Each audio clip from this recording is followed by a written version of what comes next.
Well, we're looking at the E-ring of the Pentagon, and that's where the more senior officials are. That area, I believe, is where the Army Deputy Chief of Staff for Operations and the Army Deputy Chief of Staff for Personnel's offices are. We're looking here also, I believe, I don't have a monitor, but I believe you're looking at one of the injured being taken away by Arlington Fire and Rescue. They've been on the scene since a few minutes after this happened. And I mentioned before, but the firefighters and police officers on the scene here have all been warned, keep a close look at the skies, watching for a possible second attack as what happened in New York. Mike and Andrea? And did you happen to look at your watch? We thought it was just a little bit before 10 o'clock. Well, I was watching ABC News, watching the Twin Tower, and about the time I saw the plane, I watched it come in very low over the trees, and it just dipped down, came down right over 395, right into the Pentagon. And are you fairly sure that it was what we sometimes describe and recognize as a small commuter plane? Yes, it was. Good, Don. Thank you very much. Appreciate your help. Let's go back to a few seconds ago. This is now about an hour after the first impact. We saw some dramatic footage of a portion of one of the Twin Towers, actually it appearing to fall away from the rest of the building. Can we go to the tape now? Here we go, right here. This is, I mean, when you look at it, the building has collapsed. That tower just came down. I can look across the river at the Pentagon, and it's an incredible smoke plume. Bet you everybody. Emergency vehicles going in every direction. Look like Secret Service vehicles, fire vehicles, police vehicles. 25 years here, I've never seen anything like this. What's the reaction of the people there, mostly tourists, I'm sure, and some working in the area? To be honest with you, I've talked to a lot of tourists, and they're just, what do you expect? They're all shocked. There are other, and I repeat, totally unconfirmed reports at Pentagon that it wasn't a plane that went into the Pentagon, it was a helicopter, and then there are yet third versions of this that say a plane and a helicopter may have crashed in the Pentagon. But all of that is in the area of unconfirmed. Fact, something started a fire with some explosion at the Pentagon not long after the two World Trade Centers were hit by separate aircraft. Katie, St. Vincent's Hospital is one of the hospitals that's closest to the World Trade Center. In the last few minutes, ambulances have been coming in one right after another. Most of the people they're bringing in have second and third degree burns, very serious burn victims.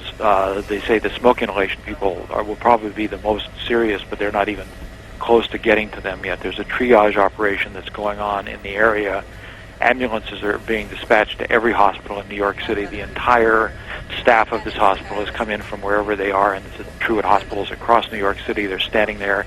As soon as an ambulance pulls in, dozens of medical workers rush up to it. But it's a carnage that's just beginning. I can imagine what it's like down there. We're sitting here, every plane we keep an eye on. I imagine everybody throughout the city, looking you see up a at the plane. sky. Yes. I've had no luck making any communication except for I'm on a payphone. The cell phones are down, the displays are down. Right. I don't know why. I think we know why. Bob, what are they telling you about people? Were there many people inside the building, or is it just too early to tell where the people were? Well, there were certainly, probably hundreds, even thousands of people in the building, even though it was before 9 o'clock on the start of the usual work period, because it's just such a large area. So the number of casualties is just enormous. We decided to come to this location. I'm with Frank Herzog. We were on a sports story. We decided to come to this location because this is a very likely spot for an act of terrorism. I'm going to interrupt myself. Linda Douglas, our Capitol Hill correspondent, I think is on the phone.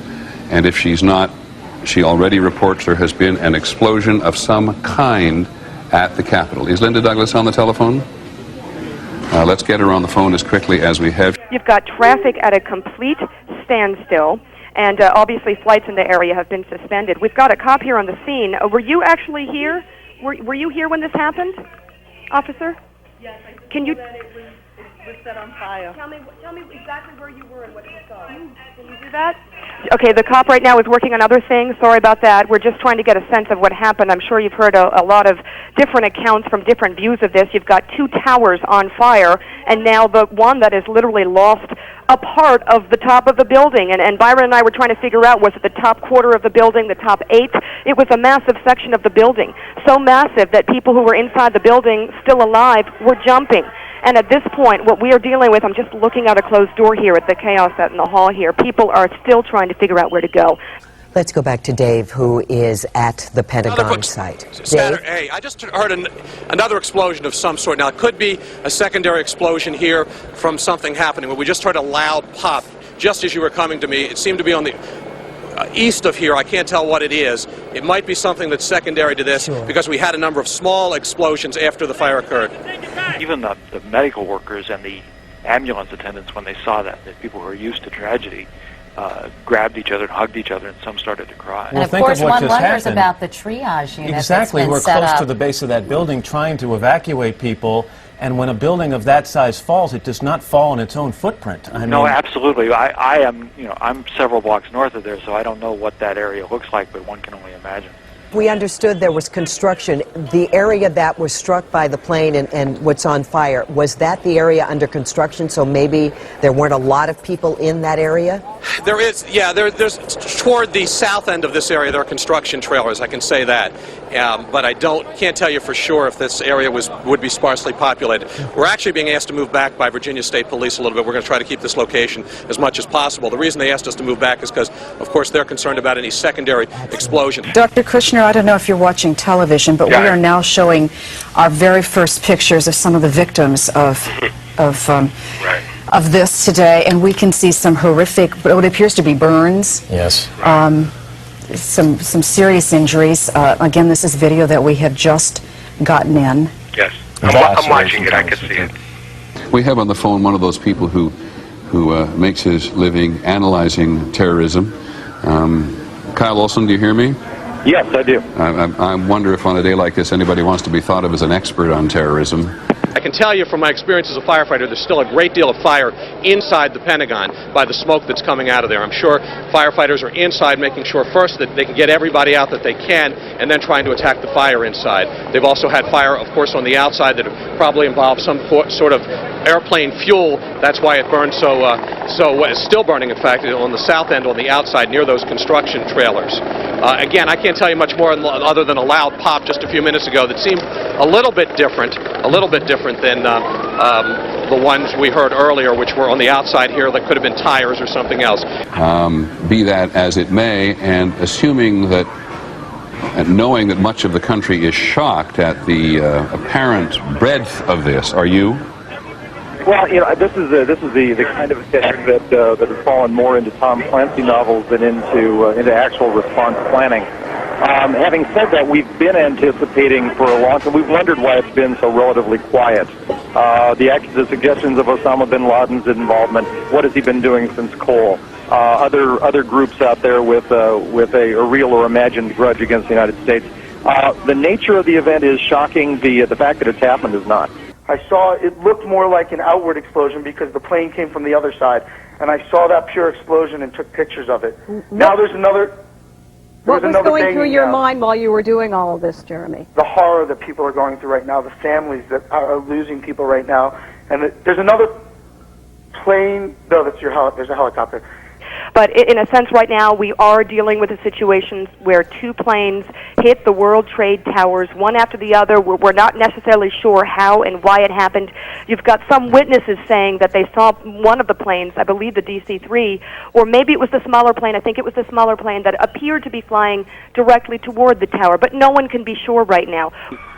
Senior White House staffers who were evacuated, all they can tell us is that they were told that there was a credible threat on the White House as well, and that they were told to evacuate the premises.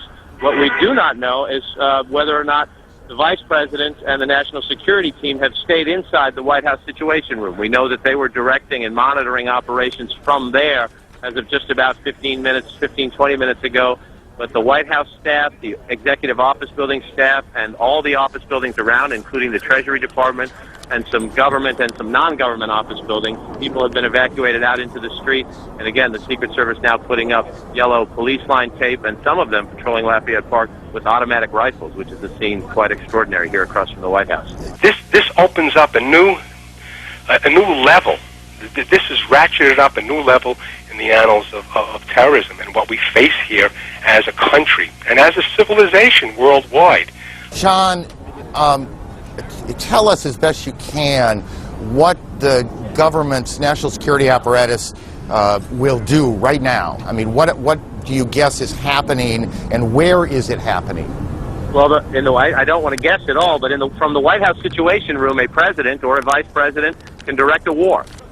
Yeah, one quick thing. Yeah, go ahead. One quick thing. The suggestions that are floating around out there right now. There's apparently this claim from the Democratic Front for the Liberation of Palestine. Right. Very interesting to know. If this is legitimate, if this claim stands up, this appears to be the first time this group has targeted Americans. This group has primarily steered away from the more extreme end of the violence scale. They focused less on suicide bombings, more on gun attacks and that sort of thing in the territories against Israelis. Well, if this holds up, this is a very different tactic. Well, if it is true, and of course the Democratic Front for the Liberation of Palestine was very much involved in attacking aircraft in the 1970s, which carried Americans. So certainly let's accept your notion that it's a recent attack on Americans. Thank you, Kyle, very much. You bet. So I gather you're just you're not able to get any calls into the building right now, or at least not getting them answered at this point. Calls you get into the building are not answered at this point. And more fire apparatus showing up now as we speak. We saw most of the senior staff come out. We have not seen the national security staff that we would recognize anyway, but I should note there are other gates from the White House. We are on the north side, and this is John, you're being drowned out by the sirens. And we understand right now administrators scrambling to find additional personnel. Right now, cell phones and the phones inside of the hospital are down, so they're having trouble communicating with their internal staff and to find doctors and nurses to come in and deal with this unbelievable situation. Here they are on external disaster, a very high alert at this hospital, but they're doing their best. Hospital administrators waiting outside, doctors and nurses waiting outside of this hospital, waiting for these patients to come here and get the best help as possible. Certainly a tragic situation. A lot of people here feeling very, very depressed and sad at the fact that a New York landmark has been destroyed in such a way. We're hearing late reports that there might be fighters, U.S. fighters in the air, patrolling the area, of course the bridges and the tunnels. That's a confirmation. There's one right above me. And I heard that right now they're inspecting and really inspecting Air Force One, because it's been around this morning, and before the president gets on it, they want to make sure that it's a safe plane to get on. Okay. We all try to adjust psychologically and intellectually to what we are witnessing here. It is difficult to comprehend, but this country, the strongest country in the world, has been the target of a major coordinated terrorist attack, and the end is not over yet. Now, let me underscore that New York is not burning. One section of New York has had a terrible thing happen, what President Bush has called an apparent terrorist attack. And in Washington, D.C., an apparent terrorist attack.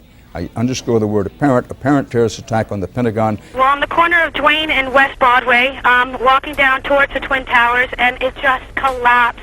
It looked like it looked sort of like the building just demolished. Smoke, clouds, clouds of smoke everywhere. People running towards me. I was going towards the Twin Towers. People were going away from the towers, and it was just people running like I've never seen a scene like it. What are you guys doing right now? What's your assignment? What's your assignment? Help people. Are there a lot of injured?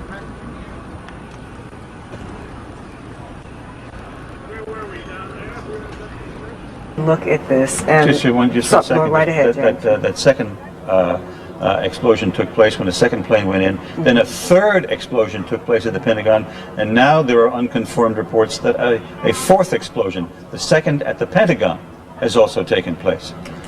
Are you able to talk? Can we just talk to you about what happened? I was there when it exploded. You were right there at the building? Yes, a lot of people trapped. You're right? Come here. A lot of people trapped. EMT. This guy needs help. There's some of the folks standing on the ground wondering what to make of all this. Rick Leventhal is not able to hear me, but from his vantage point on the ground, I think it's not clear to him what's fairly clear to us, our vantage point from the helicopter, that the top of Tower 1, One World Trade Center, has literally crumbled. I can't guess how many floors, perhaps 30, perhaps 40.